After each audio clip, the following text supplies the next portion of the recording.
रामकृष्ण हरी माऊली. तर तुम्हाला कळत असेल की आज आहे आषाढी एकादशी. तर तुम्हाला आषाढी एकादशीच्या खूप खूप शुभेच्छा. तर हाय हॅलो नमस्कार, मी सानिका. तर माझ्या नवीन एका व्लॉगमध्ये तुमचं खूप सारं स्वागत. तर पाठीमागच्या मम्मीचा वाढदिवस साजरा केला, त्याचा जो फर्स्ट व्लॉग होता त्याला तुम्ही खूप सारं प्रेम दिलं, खूप सारा आशीर्वाद दिला, त्यासाठी मनापासून धन्यवाद. असंच माझ्यावरती प्रेम करा, माझे व्लॉग बघा, मला लाईक करा, कमेंट करा आणि तुम्हाला माझ्या अजून कोणते नवीन ब्लॉग बघायला आवडतील ते नक्की सांगा. तर आज आपण दिवसाची सुरुवात करणार आहोत देवपूजेपासून. नंतर खूप अशी छान अशी विठ्ठलाची रांगोळी काढणार. त्याच्यानंतर आपण जाणार आहे आमच्या गावातील पुरातन काळातील एक सुंदर असं विठ्ठलाचं मंदिर आहे, जे की मी तुम्हाला माझ्या व्लॉगमधून दाखवणार आहे. तर माझा व्लॉग कंटिन्यू करा, लाईक करा, कमेंट करा आणि माझ्या चॅनलला सबस्क्राईब करा. बघा, छान अशी देवपूजा करून झाली. म्हणजे विठ्ठलाला छान असा दुधानं दह्यानं अभिषेक करून त्याची पूजा करून त्याला बेल फुले वाहून देवपूजा केली आहे. तर तुमच्या इकडं अजून काय नवीन पद्धत आहे एकादशीला, तुम्ही कशी पूजा करता हे मला कमेंट करून नक्की सांगा. तर चला, आपली देवपूजा करून झाली. तर म्हणलं दारात छान अशी रांगोळी काढून घ्यावं. तसं तर मम्मीच रोज रांगोळी काढते, पण म्हणलं मला सुट्टी आहे आज. तशी तर मला एक्झाम झाले त्यामुळे सुट्टीच आहे, मी आता सध्या घरीच आहे. पण म्हटलं आज आषाढी एकादशी आहे, तर म्हणलं मम्मीला छान अशी विठ्ठलाची रांगोळी काढली जाते आणि देवपूजा पण करून घेते. मग आधी मी देवपूजा करून घेतले, आता म्हटलं की आपल्या दारात छान अशी रांगोळी काढावी. रांगोळीमुळे काय होतं की मन आपलं एकदम प्रसन्न राहतं. त्यामुळे म्हणलं मम्मीला की मी आधी रांगोळी काढते आणि अजून आपल्याला बरेचसंच काय काय करायचं आहे दिवसभरात. तर बघा तुम्ही मी अजून पुढं काय काय करते आणि माझी रांगोळी पूर्ण झाल्यानंतर तुम्हाला माझी रांगोळी पण दाखवते मी.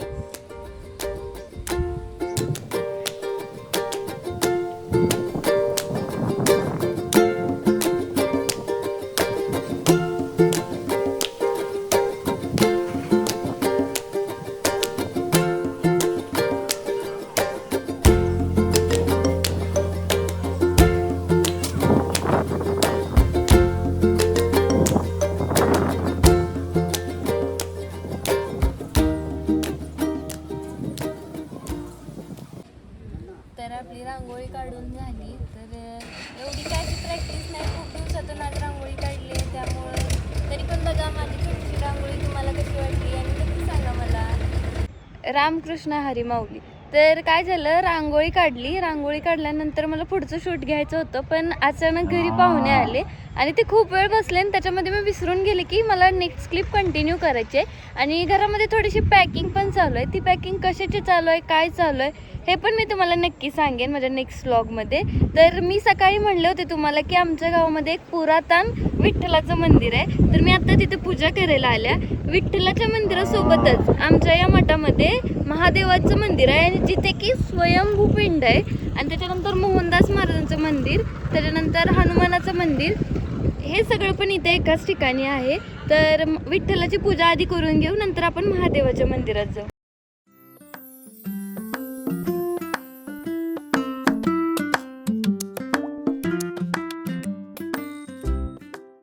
तर हा माझ्या भावाचा मुलगा आहे आणि तो वेदशास्त्राचं ज्ञान घेतो. तर मला म्हणला मला एक श्लोक येतोय, मी म्हणून दाखवू का? तर त्याला म्हणलं म्हण कोणता श्लोक येतो तुला?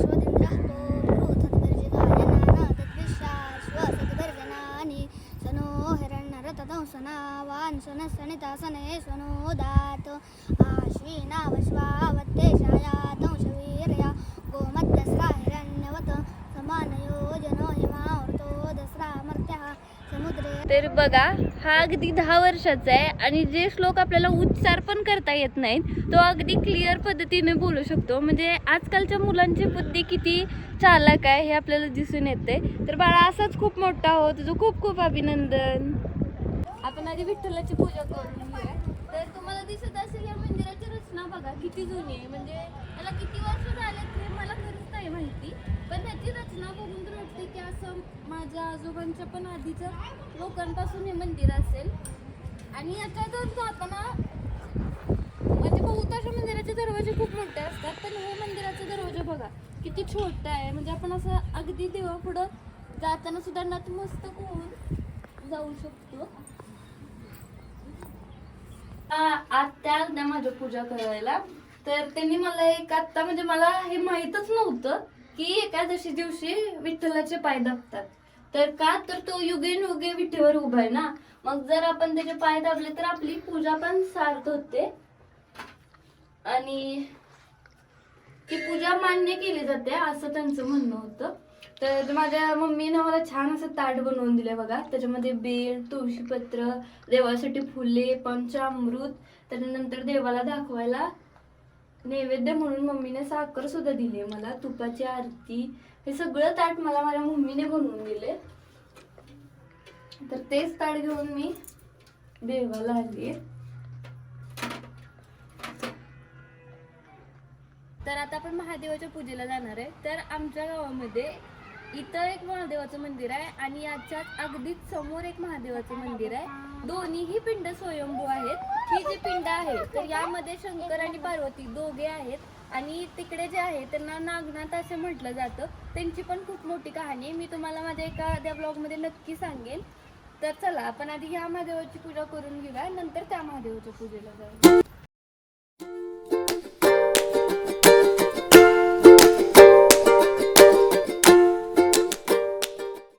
आता आपण या महादेवाकडे जाऊया. तर या मंदिराची रचना दाखवते तुम्हाला. चला, हे मंदिर बघा म्हणजे किती जुनं असेल हे. आता अंदाज तुम्ही जाऊ शकता.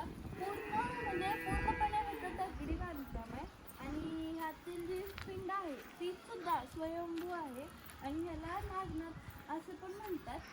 आणि अजूनही तो नाग कधी कधी दिसतो असं पण म्हणलं जातं. आणि त्याच्या नाकामध्ये ना असं काहीतरी सोन्याची खूप मोठी मूर्ती आहे असं पण मला आत्या सांगत होत्या.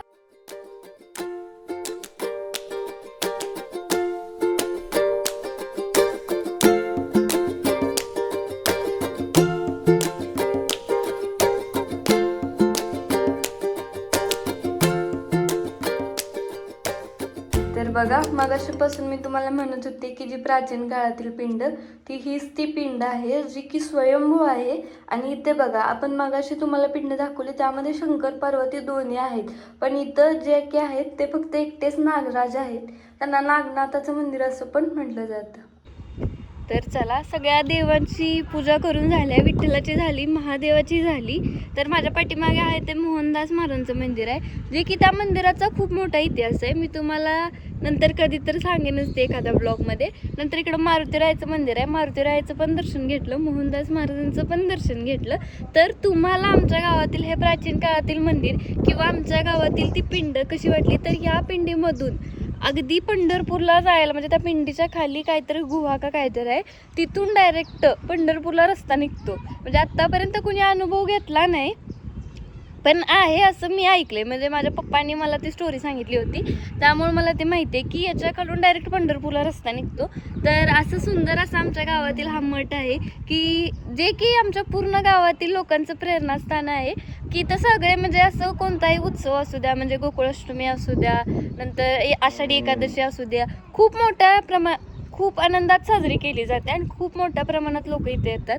अगदी श्रावण महिन्यात तर खूप गर्दी होते आमच्या मठात, कारण असं खूप असं जागृत देवस्थान आपण कसं म्हणतो ना, तसं हे देवस्थान आहे. तर तुम्हाला आमच्या गावातील हे जागृत देवस्थान कसं वाटलं ते नक्की कमेंट करून सांगा. आणि माझा सेकंड व्लॉग आहे, जर काही चुकलं असेल तरी पण समजून घ्या.